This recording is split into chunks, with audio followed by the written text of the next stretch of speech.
back to Off the Bar podcast. I'm Connor O'Brien. Today I'm joined by Michael Figueroa and Chris Will. Today we're continuing needs and wants for the Premier League.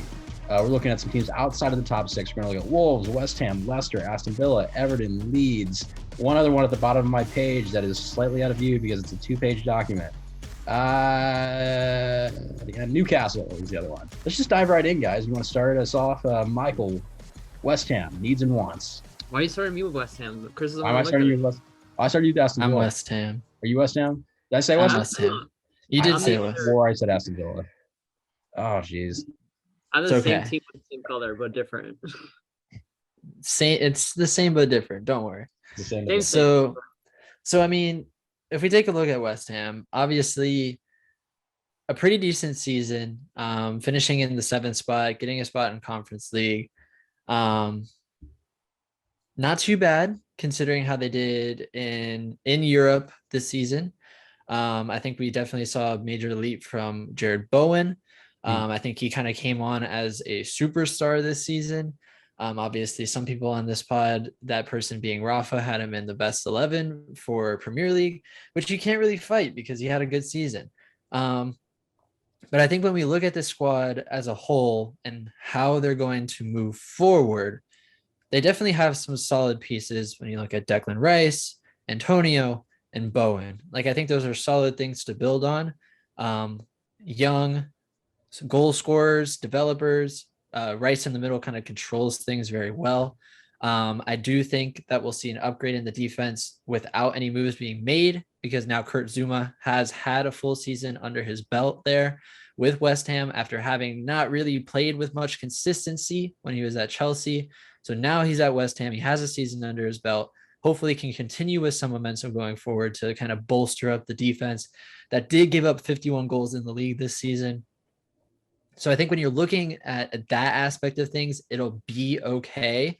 Like, I think they have places they can work with, but I do think you need to get some more help up top. While scoring goals wasn't necessarily the problem, I think when you're looking at consistency, Antonio had like a lot of injury problems and fitness problems throughout the season. So if you can get someone to kind of back that up, I think it'd be great. So when I'm looking at like specific names, I think if they can keep Jesse Lingard and like buy him from United or get him to sign with them, that'd be great. I'm hearing some like rumors of like he's hearing out some MLS clubs, but if they can keep him away from the United States and keep him at West Ham, I think that'd be great. Either as an attacking mid in their midfield in front of Rice, or even as like just another attacker in general, move Bowen to the 9, something like that. But I think you could also look at other wingers that have had success in the Premier League. I think if you look at a guy like Martial, went to La Liga this season, didn't really play and do that much, but has played in the Premier League before, has had success. It's young. I think if you get him to come back with a different like passion to play, I think that could work. And maybe even you look at Chelsea and look at Christian Pulisic's situation. What is he doing? Obviously, there's a lot of talk about him moving. Maybe it's Juventus, maybe it's not. Maybe he stays in England. I think that's someone that, again, has Premier League experience, because with clubs like this, you don't really know how a young person is going to do moving from like an outside league to the Premier League. How are they going to fare? So I think if you can get a young person that has played in the Premier League before and has that on their resume, I think that's something that West Ham can definitely look towards. I think with the success that they've had playing in Europe, they have the financials to kind of go out and be a little aggressive for those types of things. So that's where I think West Ham needs to go, because I think everything else is pretty solid in terms of young players that are developing, players coming up through the academy and stuff like that. I mean, when I think of Jesse Lingard, I think that'd be a perfect signing for for West Ham. I think you're spot on with that. They really struggled. I think the way they play the 4-2-3-1, and they just not having anybody like consistent up the middle, I think really hurt them last season. So I think that would be perfect for them. Pulisic might price them out though. He honestly might, but I don't see them making any other crazy moves that they couldn't like take a risk like that. I mean, if he's gonna cost them, like, I'd probably say if it's gonna be over 50 million, maybe not. But if it's anything less than that, I mean, we just Raheem Sterling is reportedly agreed to terms with Chelsea, and apparently that fee is going to be around 44 million. Obviously, but that's like a different caliber player. I think Raheem Sterling's probably a much better level in terms of like things he's shown on the field, at least playing with City. So if Pulisic's around that area, I don't see how West Ham would not at least pursue it. And I don't even know if Pulisic wants to stay. If he's not going to stay at Chelsea, does he want to stay in England at all? Maybe he wants to go play with his buddy Weston McKennie at Juventus. I think that would also be a pretty decent fit for him. But it's something to look at. I think it's something that could work. Yeah, put him in as a make weight in the De Ligt deal to Chelsea. That's kind of what Juventus is wanting. Apparently, him or Timo Werner, and they prefer Pulisic. That's really interesting to me to see where those guys would end up. Where Chelsea's sort of like fodder guys would end up, how that would impact other clubs in the Prem. Speaking of other guys that could go from Chelsea to, I don't know what this transition is because I don't have a player in mind. This is getting cut right out. To move on to maybe Leicester City, for example, a team that's had former players go to Chelsea, like we just said, Danny Drinkwater, most notably. Of course, there's no other Leicester players that have ever gone to had success. None. None. That guy is so nasty. Yes. Michael, what do we think about Leicester this year? Well, Leicester last year was a disappointment. They finished top 8 in the table this season after finishing pretty high last year and making it into like European competitions. They just left. They literally are one spot out of every European competition. They're not even in the Conference League. And that was disappointing for them, especially since they made it to the semis in the Conference League, losing out to the inevitable champions, Roma. I think Leicester is going to have a difficult summer because it seems like Tielemans is looking to leave. Arsenal has been eyeing him since God knows how long, and they've made bids recently, and his contract ends next year. So he's cheap also. So he can be like a pretty cheap buy for any club that wants to pick him up. So I think that's going to really affect the next season. While it seems like they're still going to keep James Maddison, obviously Jamie Vardy is literally a Leicester player for life, so he's not going to go anywhere. And Harvey Barnes, who was their top assister last year for 10 assists, was fantastic. So seems like Leicester has to make some signings, I would say, in the midfield section. Maybe even bump up their defense because it was very lackluster last year. They allowed a little bit too many goals, if you can ask me. But yeah, I feel like that's how Leicester needs to look at their summer. We need to improve our defense. We have a pretty solid offense. They have abundance of young talent in their disposal. They just need to make sure they keep developing it, which is something that Leicester's done pretty well, especially with, Danny Drinkwater. He went to Chelsea, had a fantastic career with Chelsea and the national team, right, Connor? Yeah, it's the Chelsea loan army, of course. Like those guys, it's the character of the club. We sign big guys, and then half the time they end up the next season just on loan to like Trabzonspor or like Reading. Yeah. Little space. Whoa, hey, oh, whoa. No diss on the championship. No diss on the championship. But the Chelsea loan army has some effects. But I mean, going back to Leicester, like Michael, I love that you pointed out the defense because Leicester's defense was atrocious last year. And it's weird too, because they have good defenders. Like Fofana is very good. Soyuncu's good.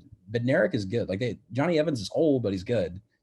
Like there's like that backline has good players. Like what do you think needs to change in that defense to solidify it? You think it's signing somebody else, or do you think it's like a coaching thing?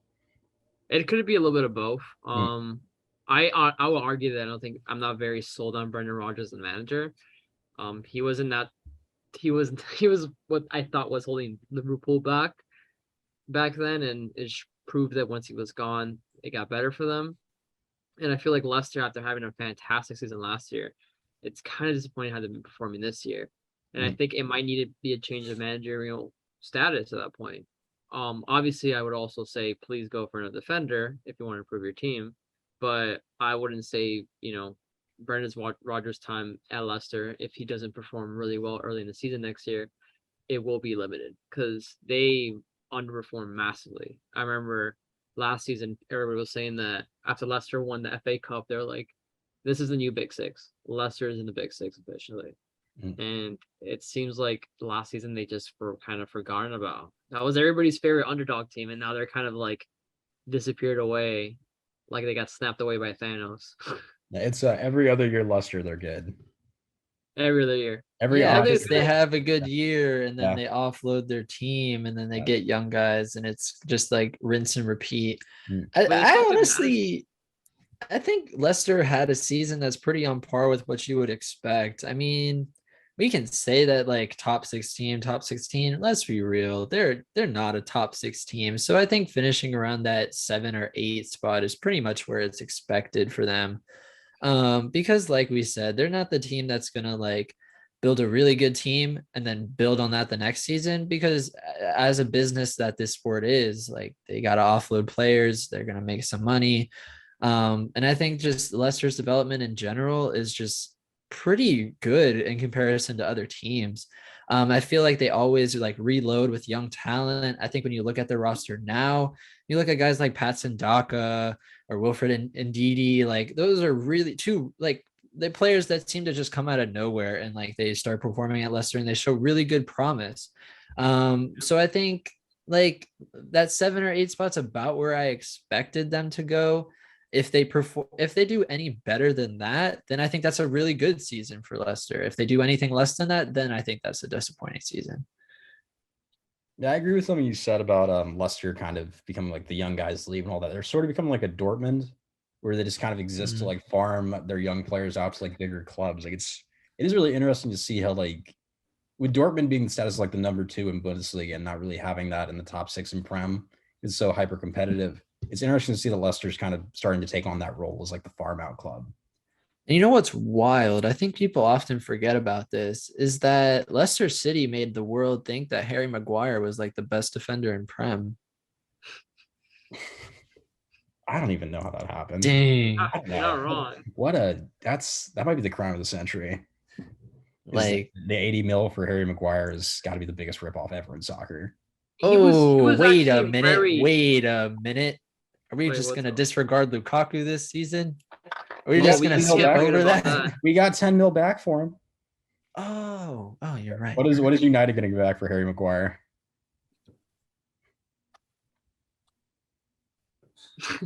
Maybe like 20 mil, I'll say. No. I think they could sell it for No, 20. he'll leave on a free transfer. That's a I free don't think transfer. anyone's buying him. It's a free transfer to the whole city. I think Chelsea, I remember correctly, I saw a video the other day that was talking about transfer records and how like teams that sell players and buy players, like what their like loss rate is. Hmm. I think Chelsea has the worst in the last decade. They had a $1.5 billion loss in the transfer market, which is normal for big clubs, but you're the worst at it. Yeah, I mean that's fair. Like we don't really when a player starts playing bad for us, we don't like resell him and we don't really sell any of the young guys. We just kind of like keep loaning them out until their contract ends. I don't know. I mean, also part of that deficit is us signing a new striker every year and they're terrible and then we inevitably sell them. Yeah, it's kind of it's sad for you guys. Well, I'm Honestly, there's a lot. number 9. People just need to quit taking the number 9 when they come to Chelsea. That's it. If that stops, like if like Ronaldo comes in, like I keep seeing on like Sky Sport, which is not going to happen. There's no way he's coming to Chelsea, but he cannot take the 9. So should- when he takes the 7, how do you think that conversation goes when he goes up to Conte and is like, "Yo, hate to break it to you." That's the all-time easiest conversation because it's Conte. That's a hey, What if Conte like stands up to him and he's like, "No," he's like looking up like this because Conte's like 5'6". But and then Conte's like, "What are you gonna do about it? Try bash me in the media, my guy. Good luck." he's too well liked. He's the most Conte likely guy in goes like, soccer. Nah, that's Conte, not what's gonna happen. Conte's a very sweet. He'll be like, "Hi, Cristiano." Okay. He'll probably still get the number. I think Ronaldo would talk to him and be like, "He's too nice. I'm taking number 17. That's okay." No, I mean if Ronaldo wanted a real challenge, he would end the Chelsea number 9 curse and just take the number 9 upon himself. He would be, in my opinion, if he can go have like a 20 goal scorer season in Prem with the Chelsea number 9, he's undisputed GOAT. I would change my Messi take so fast if Ronaldo comes in and scores 20 for Chelsea with the number 9. The fact Ronaldo's staying in like freaking United, he could be the GOAT already. I don't think they're gonna let him go. I don't know. he should go somewhere like a completely different country, like Portugal or something. Just You should go back to don't go Sporting. back. Go back to Sporting and go have like a 30-goal season for like 3 years in a row and then retire. Yeah, I feel like it's so like he's at the part with his career where he's like, I don't want to like you don't need to do anything else. You already won like 3 Champions League with Real Madrid. The only thing you need to do is win a World Cup, which this is your last chance this summer. You have nothing else to prove. No one else expects more of you. People always like obviously there's a GOAT debate with Ronaldo and Messi, which I'm already like fatigued by that argument. I'm like, dude, like these people were like it's already the end of the era. We're not going to see Ronaldo or Messi competing the way they did in Real Madrid and Barcelona. I So we mean, have to just kind of enjoy what we experience and stop complaining because their time's up. yeah, I mean that It's GOAT almost era done. is over. It feels like that like Messi and Ronaldo will never win another Ballon d'Or, which I feel like is perfectly fair considering they've just it feels like to me in terms of like Messi's quality and in terms of like Ronaldo's like impact, they've just really dropped off. And then you I have guys disagree from though. yeah, I think if Messi like has a good season with PSG, which he can, mhm, and if Argentina win the World Cup, which they are one of the favorites to do so, that will put him front row. mhm, Just on hype alone of he is as a player. If he does like the bare minimum at the clubs, they're like, okay, we're gonna like this guy's amazing again. Like mhm, last season was abysmal for him. He was yeah. not happy in Paris, but he was performing really well for Argentina. This is probably the strongest Argentina team we've seen with Messi. And he has a very, I think if you look at the path he can have, it won't be super difficult to get to the finals. Mhm. So it's possible that like they can win the World Cup. Um, I don't think it's gonna happen, but if it does happen, I wouldn't doubt Messi being like winning his other Ballon d'Or because that's just how it usually goes. If a player does well in the World Cup, they're like, okay, here's the Ballon d'Or, you totally deserve it, blah blah. Yeah. It's the Jorginho vote. Yeah. It'll just be interesting with the timing of the World Cup and seeing what different type of weight it holds, considering that just with the timing of voting and all that type of stuff, with it being in like the fall winter time, it'll kind of be at the front end of because it's by a season timeline now, right? Yeah. Yeah. Yeah, so it'll kind of be at like the front end of the year. So like by the time like voting happens, it may like have been forgotten or lost a little bit of weight just based on recency bias. Because with it normally being in the summer, it kind of happens like right when that voting happens. So we'll But the see. thing But is that speaking of Argentina, shout out to Di Maria making that move to Juventus. I'm honestly so excited to see him play there and finally like get out of PSG. Like I'm honestly excited for that. I mean, Vlahovic at Juventus, his biggest problem was that he had nobody to pass him the ball. So now he has like one of the best playmakers in the world behind him. Chiesa is coming back. Like that front three, that whole Juventus team, that might be Paul Pogba in the middle, uh, McKinney.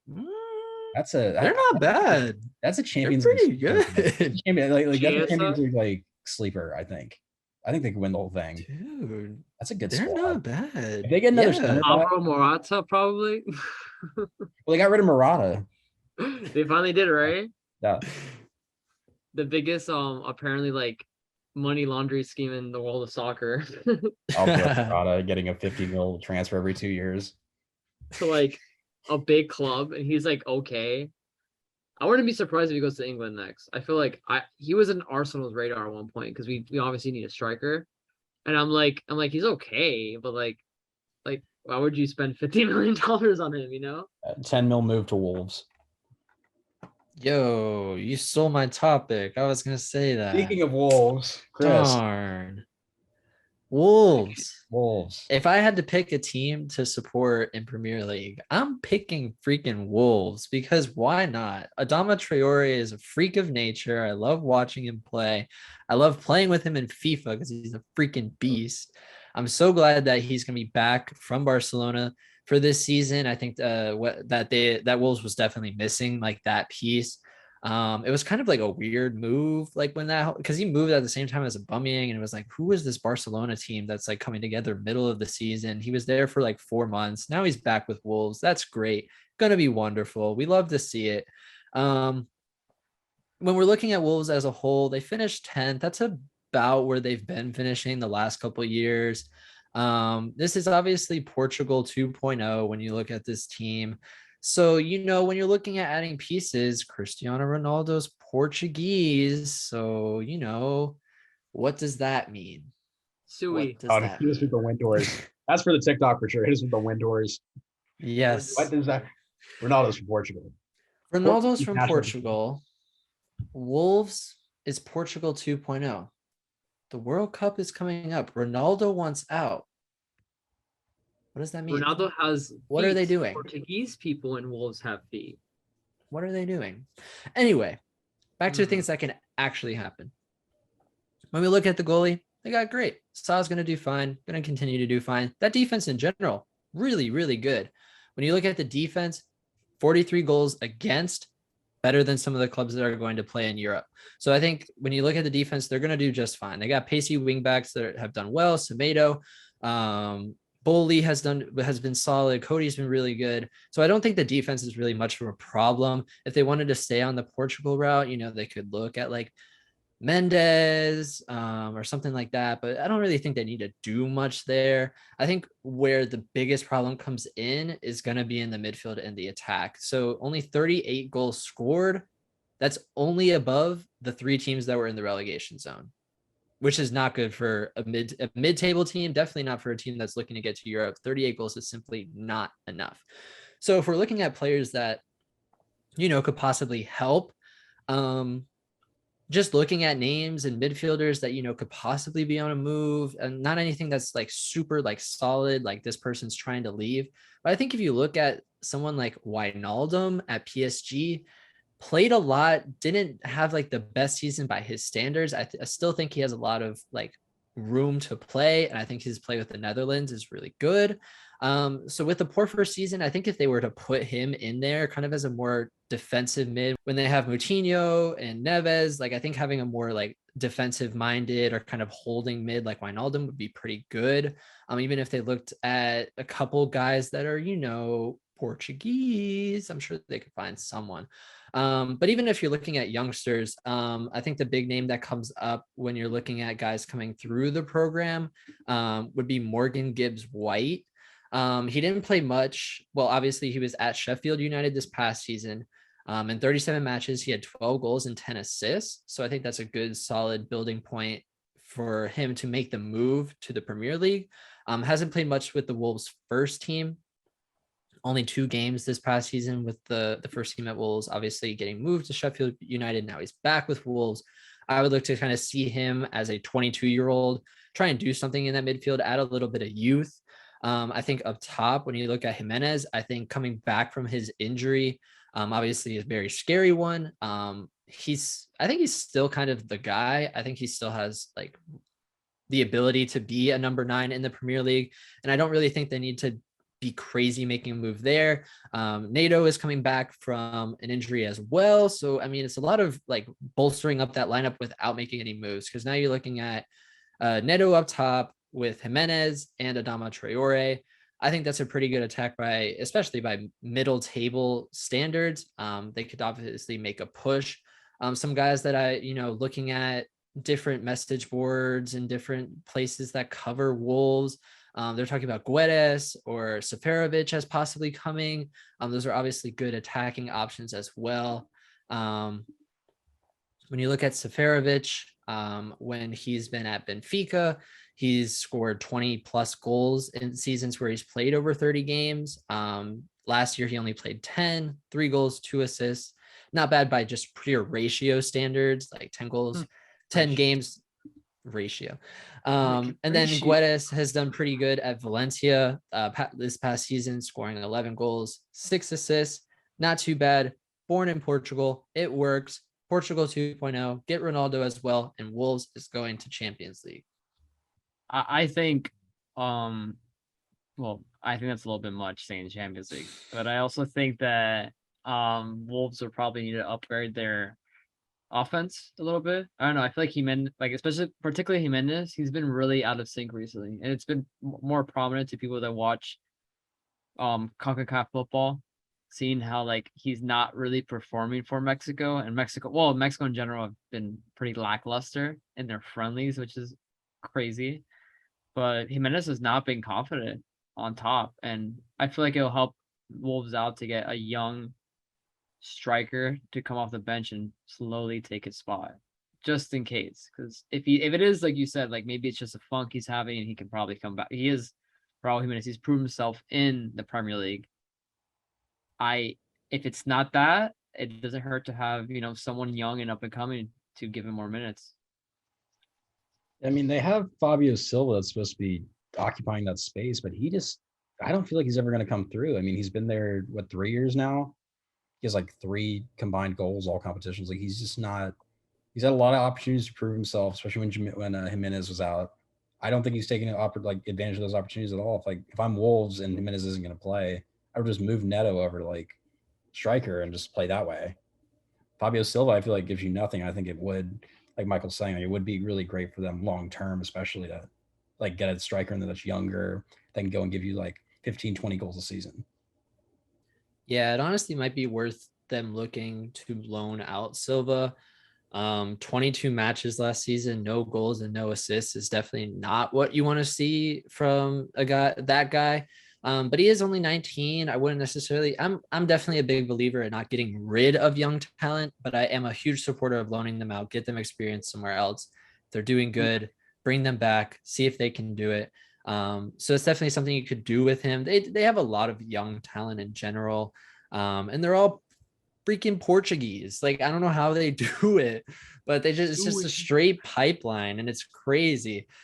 So, I mean, it would only be fitting for Ronaldo to go. I'm just saying, like, finish it. I don't know. Get It's his biggest challenge. Felix over there. I don't know. Like, Watch, he's gonna go to Bayern. Watch. Felix low No. I mean, you wouldn't want him to No. Bayern, Chris Paul? I mean, he can come to Bayern. That's fine. You don't want your dad to go back to Bayern? Oh, you're talking about Ronaldo. I thought you were talking about Yeah. João Felix. I was like, I don't know. Like, No, I'm talking about Ronaldo. dude, if Ronaldo came to Bayern, that'd be great. I wouldn't mind that at all. I mean, I think Robert Lewandowski's at a better point in his career, but I think Ronaldo's going to tear up Bundesliga. So, plus, apparently, Lewandowski would rather die than play another season in Bayern at this dude, point. this like blew up out of freaking nowhere. Like, all of a sudden, it was like, I hate this club. I can't do it anymore. Honestly, just like whatever you got to do, just let me leave. And I was like, oh my god, like, like sorry, I don't know where it came from, but Jesus.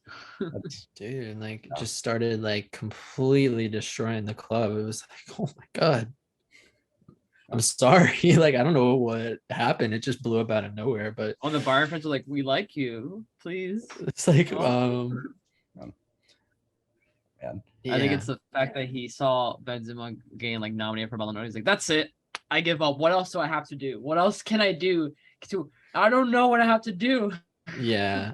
And you know what? I honestly think it's best for his career, because the knock on it so far when it comes to club play has always been like, Bundesliga is not that good. Like, you're scoring. Who cares if you're breaking records? Bundesliga is not good. Like, whatever, the competition is not good. So I would love to see him go, La Liga, Premier League, something like that, see him play against like really good competition day in, day out. So I think it's best for him. Told me this stat that like the last player to win a Ballon d'Or that wasn't in La Liga was Kaká, because he won it when he was in Milan. Every other player since then, or I think it was Ronaldo when he was in United, but like every other player since then has been in a La Liga team, whether it's Madrid or Barca, and that's it. It's just been Madrid or Barca. It's been Ronaldo, Messi, and then Modric, who was in Madrid too. Messi, sure, he won it while he was in PSG, but it wasn't for what he did in PSG. That's what he did in Barcelona the year before, and when he did for Argentina.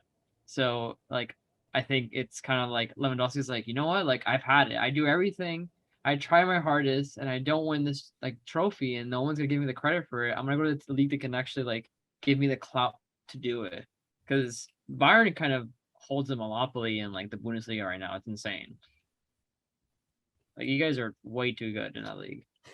Yeah, and the last time someone from Bayern Munich won the prestigious award, it was considered West Germany, and it was 1981 and 1980. So probably not happening anytime soon. The last time it was even in Bundesliga was 1996. So yeah, probably not, because I'd imagine in terms of competition level, Bayern has only separated themselves much further from the rest of the competition since then.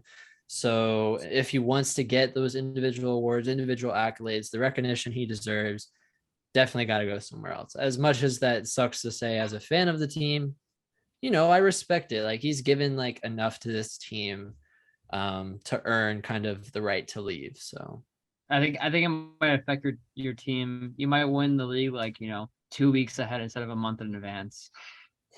Make it a yeah, little bit more of it a might make it a toss-up. little bit more interesting. Honestly, Dortmund's team is not bad either. I honestly think they've gotten better this season.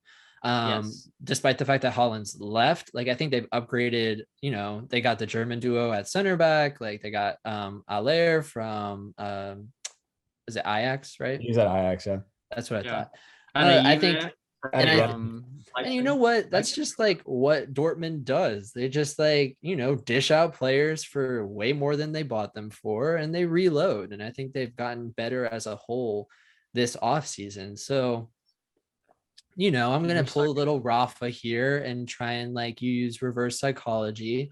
But, don't be surprised if Dortmund wins Bundesliga this year. I'm just saying. I mean, the reverse psychology is strong on this podcast. Like, if we're talking about teams that could use some of that reverse psychology energy, like Everton for sure needs to just get relegated. Oh, Everton. Are we going to Or a even transition that was close. when we were doing this in the group chat? I was wondering if Everton was even worth talking about because they were sick last season. They are. It's definitely. Yeah. But I mean, if I've ever seen a team that deserves to be relegated more than that's not a relegation zone like normal team, Everton needs to be relegated purely for like character of the club and like Alex Gordon in a championship, like just to put respect on his name, needs like a 15-15 season just playing in the championship against like Norwich City and dude, like that would have been wild. Do you think it hurts more the fact that like Ancelotti literally left and won the Champions League? Well, they like struggled to like not drown. I mean, what was he doing at Everton? Like who? That's like when Mascherano went to West Ham. Like that's like an agent move. That is not like Carlo Ancelotti probably thought he was signing up for like. Well, Ancelotti has like a very lucrative history against Liverpool, so it kind of works out in a way. Plus, they didn't do that bad with him last season, and then they picked up some like guy who played for Chelsea a while back who's not good at coaching. I forgot his name. Lampard. What's his name? Lampard. He looked like Gerard. Respect on him, man. He's responsible for Mason Mount's career. He's responsible for Tammy Abrams' career. He's responsible for Reece James's career. He did a lot for the club. We never finished outside top 4 with him. He's responsible for Tammy Abrams leaving your club and actually winning a trophy. I was gonna say. He got Tammy Abrams a trophy. He got him a trophy out of Chelsea. He won us a Champions League by being so bad we had to do a hire Tuchel. And then you had to also like purchase a stupid striker. But yeah, Anyway, so finishing 16th for Everton is not great. And then having to hire Frank Lampard to get you out of a relegation zone. What a miracle it was they didn't get relegated. Like genuinely. What? Like Everton is a team that is going to be like perpetually like in the like the 6 to like 15 range, and they'll just finish where it's random to almost get relegated, and then to be like, who's going to save us? Frank Lampard that's bold. You could say it's like crashing. It's like having your boat have like your boat's sinking, right? And you're like, I know it will save us if we hit this iceberg in the sea. I mean, it's an ice. What is an iceberg if not a cold island? Exactly. Maybe we can survive with this giant iceberg in the sea. That's what Everton thought, and they just missed it. They literally just missed it, and which resulted in Patrick Vieira punching a fan, which was fantastic. Great Premier League football, very fun to watch. And then Richarlison actually is gone now from them. He's going to Tottenham because he thinks he's so much better than relegation. He's gonna. He said no. 73 million super sub at Spurs because there's no way he's starting. No, he's not. He's not better than anyone else in that offense. Kulusevski, he's the backup striker. He's going into play. Richarlison's getting like a $73 million move to go play cup games. Never seen any like. Dude, did you see that he suspended the first game after he threw that flare? Like they Oh, just I handed forgot down about the that. Forgot suspension about for that. that. Conte's gonna bench him for like 15 games. He can't build momentum or something. Like Did you he's see just the not video gonna play. that He's not gonna play like the first half of this. He's not playing until like November. Dude, just Ah. imagine what would have happened to this team if A, Richarlison wasn't on the team, and then B, Jordan Pickford wasn't in goal. It would be horrific. I mean, Oh my god. besides that, like losing your best playmaker in Richarlison, like that's a huge hole for them. Like going back to something Chris said about West Ham, Jesse Lingard would fit perfectly into this team. They need a guy that can go be a playmaker, someone that can go up the middle, get goals, get assists, give Calvert-Lewin the ball. Like I feel like Lingard is going to be a guy we mention a bunch for the rest of this episode. Is like somebody's like this team could use him. Like it's crazy to me that like Lingard is like going and checking out MLS clubs right now, just because I feel like there's so many Prem teams that can genuinely use a guy like Lingard. You know what I was remembering for some reason? Where I was thinking of players at Everton. I remember Dele Ali isn't there. And I remember seeing when Mourinho in the Mourinho video where he was in coaching Tottenham for All or Nothing for Amazon, where he's like, "You're lazy. You don't." It's just like person hit him out in front of the whole team. Recently, telling him like, "You're good, but where were you? What are you doing?" Yeah, I feel That's like what I'm Dele. thinking. Yeah, I feel like Dele Alli just like needs to go on like a crazy line. Like he needs to go to like Turkey for a season and just like figure it out. No, It's like when you send, it's like when I you send a think guy you down to, like, send him to AAA. Turkey. I think you send him to Turkey. He's the type of player that he's not coming back to the Premier League. It's only gonna get worse. He's gonna go to Turkey and then he'll go play for China. And then I just think MLS. I don't think he'd be back. I think it's yeah. I know he screams out like Galaxy though. Nah, I see him going to like Yeah. a D team in the MLS, like freaking what's it called, the New England Revolution. No, He's that type of player. he, Chicago Fire. I'm not even Dude, sure but- if he could find Boston or Chicago on a map if it was labeled. Like he's Wait, was it? No, it was Grealish that video of like that point to video's like so where funny. you live or something, and he was like, "This is England." Oh my god, no! No chance. You know what the funny thing is? Like, I was like, I saw that, and then I was reading through the comments, and it's like, what people don't understand is that in England, like all these players, like once they're like really good at like the sport at a very young age, it just take them out of primary school. Dude, like they haven't gone to school since they were 6 years old. Like that's don't know why, like some of anything. them don't know how to speak a sentence. Like So like we think it's bad in the US with like the one and done thing. We're like, oh, why do we have to make them go to college for a year? And then you look at an occasional video like that, and you're like, oh, maybe it's better if they go to school.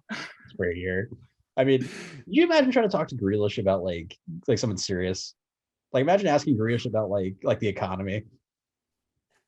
If you said there's like I'll just pay. He's like, the only thing I know about the economy is that I'm making millions to sit on Man City's bench. That's what I'm doing. Did you see him in Vegas? I saw Neymar went to the World Series of Poker. What a weird turn up for Neymar. World Series of Poker is that's a weird event. Neymar's like, I gotta hit up the World Series of Poker. It was random. All of a sudden, I was just like driving along one day. I see the notification from ESPN. It's like, Neymar went to the World Series of Poker out on day one. It's like, that seems about fitting. he gets injured. It's injured. He just someone like calls him his bluff, and he just goes ah. Yeah, he just starts rolling on the floor. He gets a thumb ligament injury from like shuffling cards. That's what he does in the World Cup, where he like spin 20 times on the floor. Pulls his thumb, conveniently misses his sister's birthday like he does every year. Oh my God. I've never seen anybody that manages to get hurt on a specific day. Like he second week of December, he is always hurt or suspended. There's a lot of players that December do that. 17th, he will not play. I gotta respect that though. Yeah. Like he's committed to being there for his family, and that says family something. man. You know, I respect that. And That's why he needs, I mean, as a family man, that's why he needs to move to Newcastle. What a transition. Newcastle? What a transition, fellas. Wow. Newcastle. The new Man City. Newcastle has the money. Came up, finished 11th, came out of relegation, got some big signings, got Trippier, got Bruno Guimaraes. It's a promising team. They have a lot of promising guys. Just signed Sven Botman from Lille, signed Nick Pope from Burnley to be in goal. I feel like Newcastle based on how they performed the second half of last season versus like what they could do. I feel like they could finish in a Europa League spot. And I feel like what they're missing is the guy. Just throw money at Neymar. Say, Neymar, we will pay you whatever you want. We will do whatever transfer. Like, just throw 100 mil at Neymar and see what he says. He'll play in Newcastle. Just give him a checkbook and be like, whatever you want, man. It's the next challenge. Like, Neymar needs to figure out if he can play on a cold day in Stoke. I don't think needs to come Neymar's in gonna against- leave PSG now. I feel like No. I don't know. It depends, you know, if Neymar gives like Mbappe a bad look in practice, then that can change it, obviously.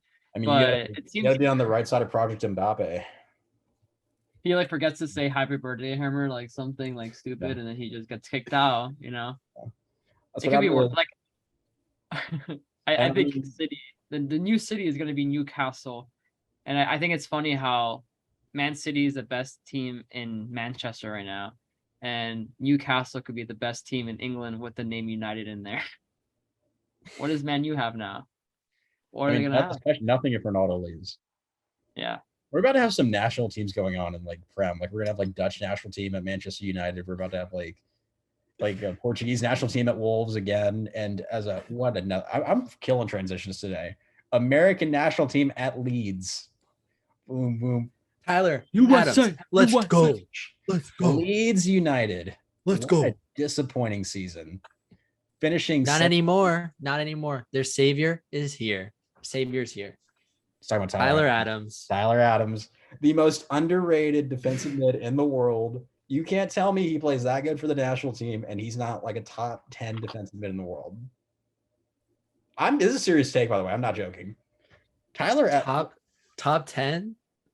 I'm really glad Rafa's not on this week because I Top immediately 10. Hold on. You continue your sentence. You Okay. keep going. I'm gonna figure You out Google if he defensive actually is top 10. I mean, there's two better ones on West Ham. Like, I think in terms of potential, I think he could very easily get to that top 10 spot. But when you look at Leeds, like 2 years ago with Marcelo Bielsa, they finished 9th. Obviously, like in the relegation zone, Bielsa gets fired. Little American flag from Michael. Gotta get us saluted real quick. A couple of days after our 4th of July. USA, that's what's up. Fraud holiday. Overseas, we love America. In America, we criticize the government extensively. We do. That's facts. Well, only we can make fun of them. I don't know. I think beyond Tyler Adams, though, like, I think the bigger move might be Brendan Aronson. Because Brendan Aronson, he's incredible. If you watch him play, like, I really think like maybe not this World Cup upcoming, but next World Cup, I could see him being the men's team's like best player. I really can't. Like, he's electric on the ball. He puts in a shift. He's always exactly where he needs to be. And I think in terms of like with Leeds especially, right? Like, your biggest thing is like build momentum under Marsh, get Bamford healthy and get him back in the team. If you get that pure striker in there, you need someone to like give him the ball. I really don't believe in, like, having watched Rodrigo Moreno for Leeds a bunch, I don't believe in him as he's in like a weird spot where he's not like an out and out striker. He can't really play wing because he's not really good wide. He's not really like developed enough as a passer to be like an attacking mid. So I feel like maybe he's just like a super sub, and I don't really know what to do with him. But if you look at that team, like, Marsh played a 4-2-3-1. They kind of need an attacking mid. They're playing Dan James there, like Jamie Shackleton, a lot of guys. Brendan Aronson, perfect player to put in there. Exactly who Jesse Marsh wants. He's getting Tyler Adams, take Calvin Phillips' spot. The team will be good defensively. I think they can go get an ECL spot. I think they can finish like 10th, end up in a European spot. That team's very talented. I think they can get there. I think you're crazy. I'm just kidding. Actually, you're wrong. So I think you're stupid, okay? So kidding. so I'm just gonna reverse back to the top 10 center defensive mid things. So not better than Conte, right? No. Not better than Kimmich. No. I immediately regret the statement. Not better than Casemiro. No. Rodri. No. Fabinho. No. Busquets. No. I had to think about that. That was 7, right? I think. It's 7. That's 6 that I've named so far. Okay. What about Jordan Henderson? Bold take, yes. Don't you dare. Okay. Bold that's take, fine. yes. Brozovic. Brozovic from Inter. No. Let's see. Højbjerg from Tottenham. Yes. Fernandinho, Right now, yes. Axel Witzel. I don't see Axel Witzel as a defensive mid. I think he's more of a box to box guy personally, and that's how I'd play him. But if I needed a defensive mid, I'd take Tyler Adams. Okay, Declan Rice. No. Emery Chan. Yes. Let's see. Thomas Parley.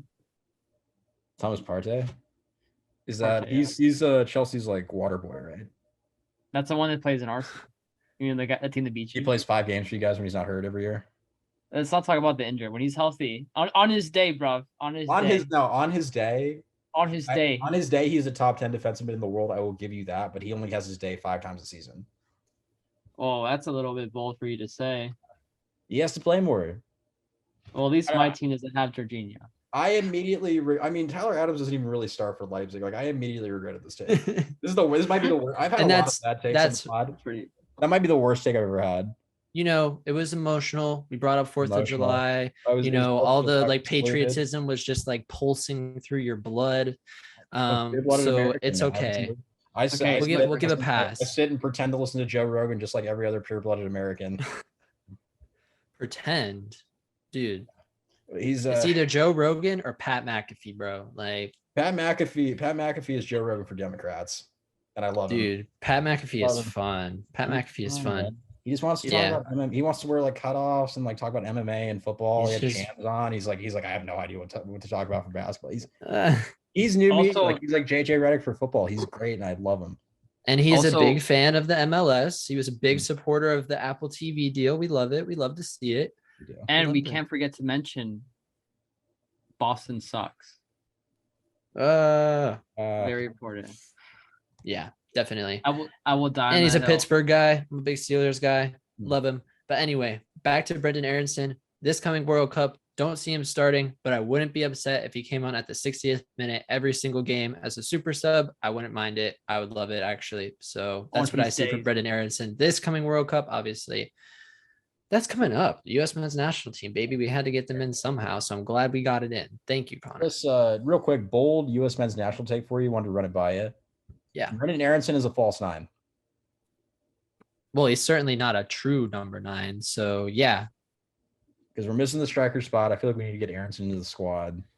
Dude, yeah, that striker spot is kind of what concerns me the most. I mean, outside of the center backs, just because Robinson did get hurt, that was kind of the one surefire thing we had going for us. So I need to see a lot of, John Brooks, Chris Richards, Palmer Brown, Walker Peters, Zimmerman. Like what combination are we coming out with? Outside of that, midfield set, like no need to touch the midfield. No. Reina stays healthy. If Des stays healthy, great, wonderful. If they don't, we'll find a way to survive. But the striker is definitely where we are most messed up.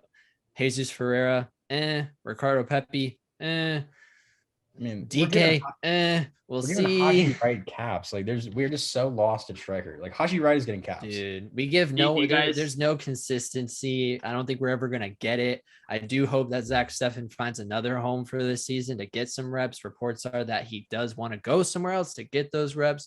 We'll see if it actually happens. I think City recently signed a goalie, so I think that would be good if he could get his way out of there, even as for loan, just for this season. So we'll see. Hopefully it happens. But as for the striker, yeah, we're probably done for. We'll see what happens. Sub Aronson in there. Whatever happens. You know what? Put John Brooks up there. Don't care. And either way, I don't think our 9 is going to be a factor at the World Cup. I think we're going to have to find goals other ways. Do you guys think that United States is going to have you think England is going to lose that group? Because I don't know. I haven't been really sold on England. Sure, they've been playing the Nations League in Europe, and they've kind of sucked. Yeah, they've been really bad. Yeah, they've been kind of bad. I don't know. We can get it. I'm sure we'll end up doing like a World Cup preview and do teams, but England's problem to me is mostly like Gareth Southgate is like dedicated to like 5 guys, and he's dedicated to like playing like not playing left back. He's dedicated to he's like Rashford has to get in here somehow. Like it's just he plays weird lineups and he doesn't play the guys that are hot. He doesn't play the guys that like need to play. I don't know. I mean, I could see Southgate like Southgating and just kind of getting kicked out of the group. Like that's a good like Iran, Wales, U.S. men's national team. Like those are good teams.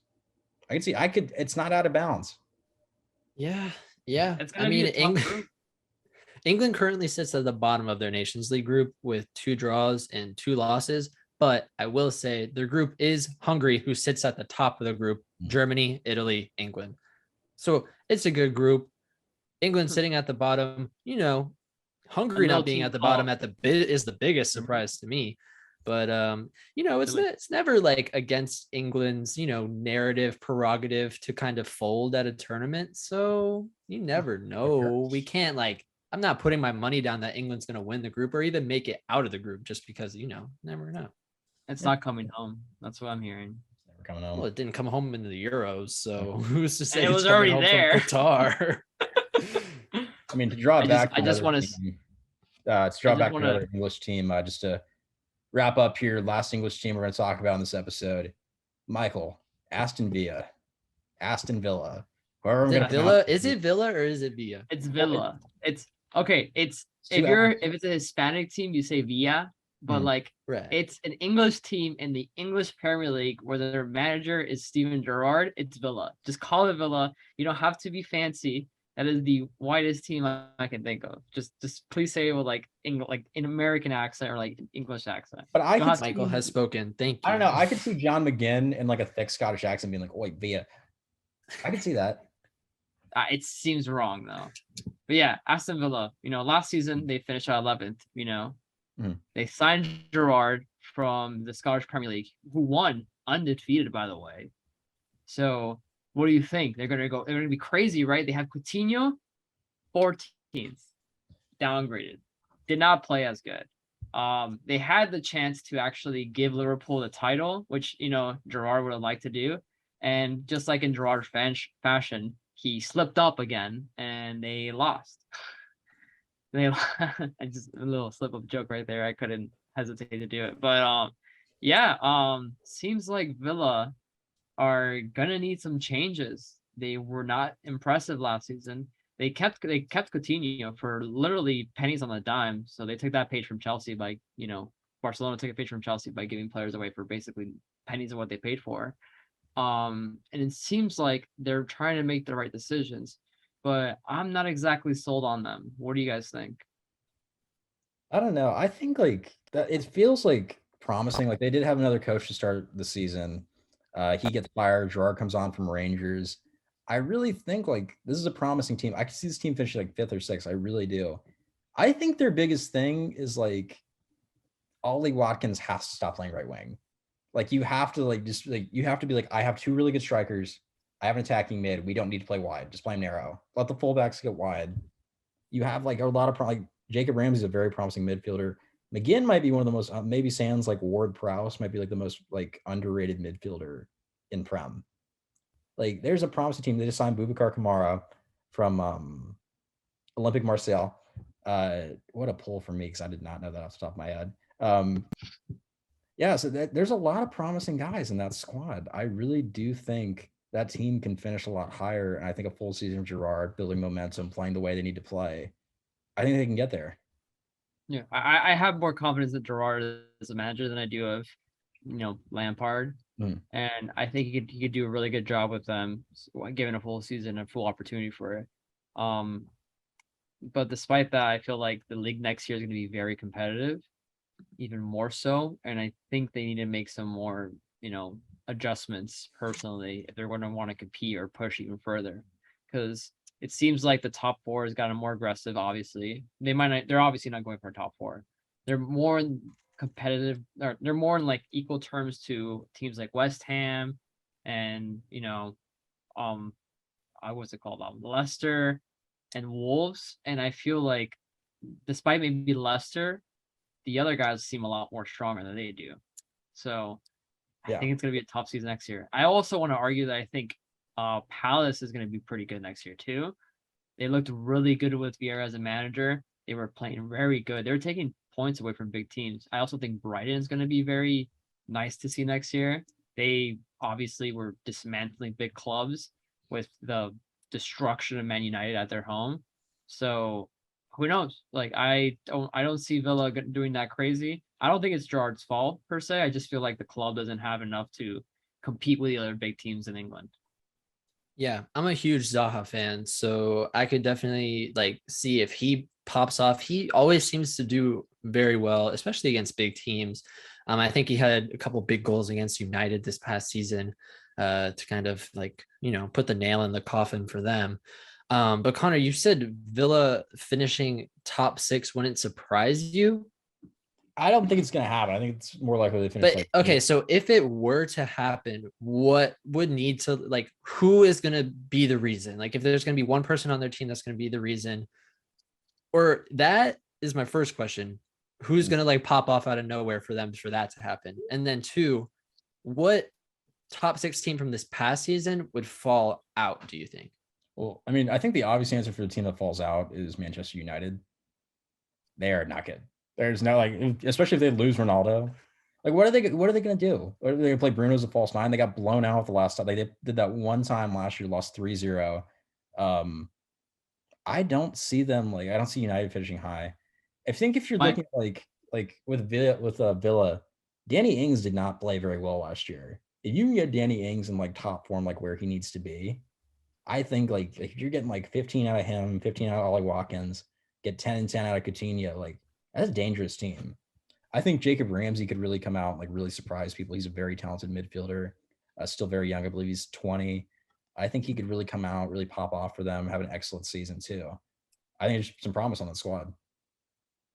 I Fair. don't know, man. I feel like I'll give more credit to United. I think if they have a better manager, personally, just as an opinion, I think Ten Hag is a better manager than Gerrard is. I feel like if the club is doing what they say they're going to do and they're going to give him full backing on what he wants to get, Hmm.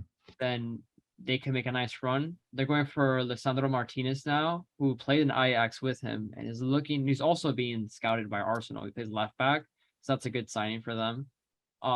In general, I feel that United need to change. If they don't make changes this summer, they're gonna fall probably worse than they did last year. And with Ronaldo not being content, Rashford seeming to forget how to play football, Greenwood going to jail, it seems like that team's kind of fumbling apart, and it's like it's crazy to see. If I'm being honest, like that was one of the big boys in England now being like basically bullied out of top 4, top 5 even. Yeah, it's weird. I mean, their drop off is so crazy. Just not like I don't know. You've seen with a couple other teams. You saw with Barca recently when they haven't been as good. They get kind of committed to bringing in more name value than they are to like bringing in a squad. Yeah, Being but competitive. Barca at least Yeah. brought silverware still, you know? Yeah. United kept talking like they were going to be the next big thing, but for 4 years they were not winning anything. I think now it's like technically 5 years, then they haven't won a single trophy. Last time they won a trophy was with Jose Mourinho as their manager, who he claims his time United winning like an actual trophy was the hardest thing he's ever done, which shows you that like probably we don't know how bad it really was there. Yeah. Well, maybe that's why we call it needs and wants, man. Maybe that's why like United needs to not suck and they want to be good. Yeah. Ooh. And if they aren't, they'll end up on part 2 of this podcast next year with us wearing all black, funeral for the teams that died this season. Pulling up in So suits, if they don't want to, Rise of Gru style. so if they don't want to end up in the blacked out episode for the Men in Black we have here, they'll do better next season. They will. They will. Rest in peace, Fulham next season. Well, Andres Pereira, man, he's gonna carry them. Yeah, sure, that's gonna The happen. Anthony Robinson experience, man. I You know, I'm know, high on Fulham. good Fulham for might get relegated. good for Robinson getting that Premier League experience. Hopefully, it doesn't like totally mentally destroy him before the World Cup. I hope not. I mean, City, he will have to play, I'm sure, before the World Cup. I'm curious on your. I think he might have a hamstring injury that day. I'm curious that on might, you that guys' might be a big opinions. Tim Ream day. What do you guys think is gonna be the 3 teams relegated next season? Like, who do you currently have eyeing? Like, it seems like they're gonna fall. Let me pull this up. Like early look, don't have to like. Don't worry about their signings. Don't worry about like just early at the top of the head. Who do you think are not gonna perform next season and get relegated? I'm gonna go pulling this up. Nottingham Forest, I feel like is the easy one. Okay. Uh, hmm. I'm gonna say Nottingham Forest, Brentford, Ooh. Everton. That's I don't see a lot of Yeah. problems with Everton. They're not doing anything. Like Tarkowski is the only guy they've signed. I don't maybe I'm gonna go. Dang, that's hard. Okay. I'm going Nottingham Forest is going back down. And then I'm gonna agree with Everton. I think Everton goes back. Well, not back. They're gonna be in the fight again, and they're not gonna win the fight this time. And then I think I'm gonna go Southampton.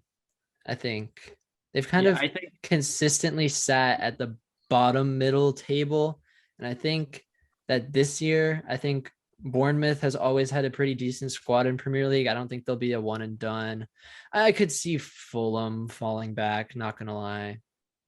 yeah, Yeah. I could see that too. Mine is I have Fulham. I think Nottingham is gonna actually stay up, surprisingly.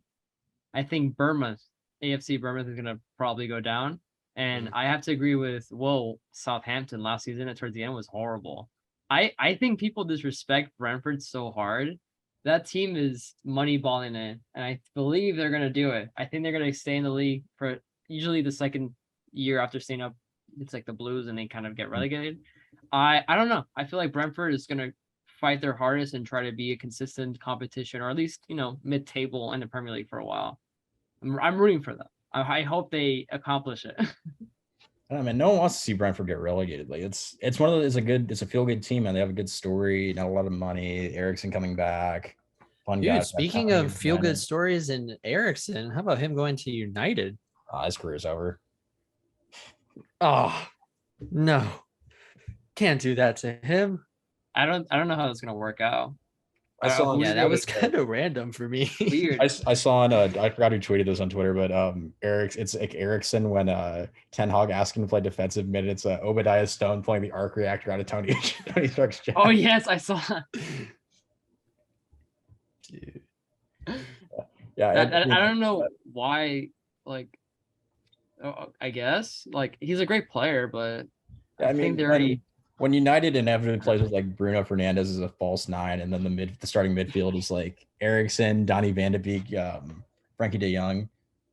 That's like an 8th place squad. Like, God damn. No. Maybe it's just a cover. So like when they are playing bad and they put him in, they get some positive attention. They're like, yes, go Ericsson. Way to be here. And then they forget that like United's sitting in like 10th. They can be like, guys, look, we have Ericsson. You like Ericsson, right? Look at this shiny thing right here. Oh, remember Christian Eriksen? Oh, I remember Christian Eriksen. Ericsson with a goal and assist today. Man United lose 4-2. Yeah. Or now it's gonna be like those Mike Trout and Shohei Ohtani stats where it's like Ohtani hits a home run and strikes out 9. Trout hits 2 home runs, hits for the cycle today. Yeah. Angels lose like 13-5. Like it's like damn. Darn. Shohei's putting up numbers that Babe Ruth couldn't put up, and like Mike Trout is the best player in the history of baseball, and they finish like 75 and 98. Dude. Yeah, baseball. Yeah. I know what you guys talking about. For all those people that don't know, the Angels are essentially like I don't even think there's a comparison in the football world. I don't. Big team that signs big players and has a couple of really good players on it, but consistently underperforms no matter what. Managers are constantly getting fired. There has to be a team Everton. like that. Everton. They bring in some names. Bring in constantly managers.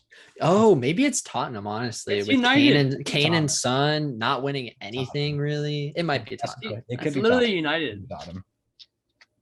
United brought in like 3 managers in one season. That's true. Oh, that's true. The Angels are on like their interim manager right now. So Hate Isn't to that see fun? it. That's what happens when you fight. Such an unsophisticated sport. So uncivilized. Well, this was Anyway. fun, guys. This was fun. This has been Premier League needs and wants part 2. I'm sure we'll probably end up doing La Liga for this too. Maybe bounce around some other clubs. Maybe do Germany. Maybe do France.